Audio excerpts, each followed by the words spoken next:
Robert Henneke, thank you so much for joining us. Great to have you on the show. My pleasure. Thanks for having me.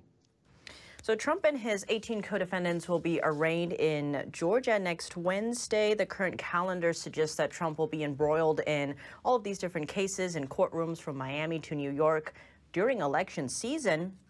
And Trump's legal team has been trying to push out these dates. With so many cases going on at once, are judges likely to side with these requests? Well, they haven't so far. And let's keep in mind that the process is the punishment. A lot of this next year is aimed at seeking to deny Trump being reelected as president and to influence the political outcome. But it's also the opportunity for President Trump to get on the offense, as we saw with the way that he leveraged his photograph from his booking from last week into his political advantage. So now these cases have moved forward. It's certainly the chance for President Trump to be fighting back in the court proceedings as he stands for his innocence. And now for the D.C. case, a trial date has been set for March 4th, 2024. That's one day before Super Tuesday, and March is also when Trump is set to be in court in New York in trial for the charges on alleged falsification of business records. And because of this timing, is there grounds for the judge to push out that case specifically? There should be. I mean, the judges, if they're really seeking justice, would not be setting these cases to overlap with the political calendar. Keep in mind that the prosecutors in Georgia wanted to have their trial set for March 4th, which is the day before Super Tuesday next year. They didn't get that.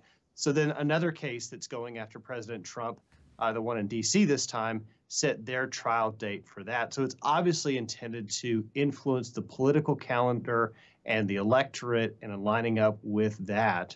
But it's, I think, making it more evident to the American people how these cases are really an abuse of process and abuse of power, the more that these prosecutors in Florida and Georgia and D.C. and New York want to misuse their power to affect the election. That's just going to be even more transparent and obvious to voters as they are making the decision on who to elect in 2024.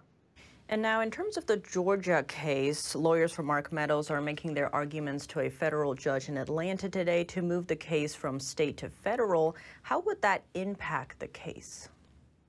It would certainly delay indefinitely the Georgia state case from proceeding forward. If the removal of the case to federal court divests the state court of jurisdiction.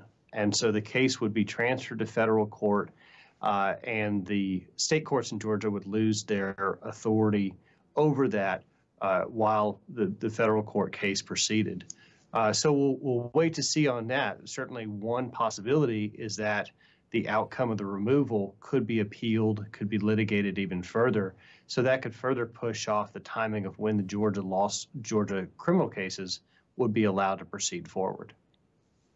And now this Georgia case is on racketeering charges, different from all the other indictments. What does each side have to prove in this?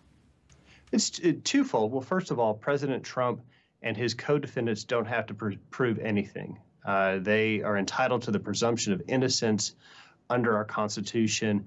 They are innocent until proven guilty, and it's the Fulton County prosecutor that has the sole burden to prove all of the charges beyond a reasonable doubt. Now, the racketeering charge is basically two elements. One is that there was a criminal objective in mind that was brought by an organization of individuals. Now, I think the case is flawed for both of those reasons. The criminal objective allegedly was President Trump disagreeing with the outcomes of the 2020 election and then attempting to use legal means to challenge those results. That's not a crime. There's also no criminal organization at issue. A candidate and their lawyers and their consultants and their campaign is not an organized criminal entity. It's just a campaign. And so the theory of these racketeering charges that were brought by the Georgia prosecutor factually and legally are very thin. And what it just shows is another attempt to use the power of the criminal justice system to attack a political rival. Robert Henneke, thank you so much for your time. Great to be with you.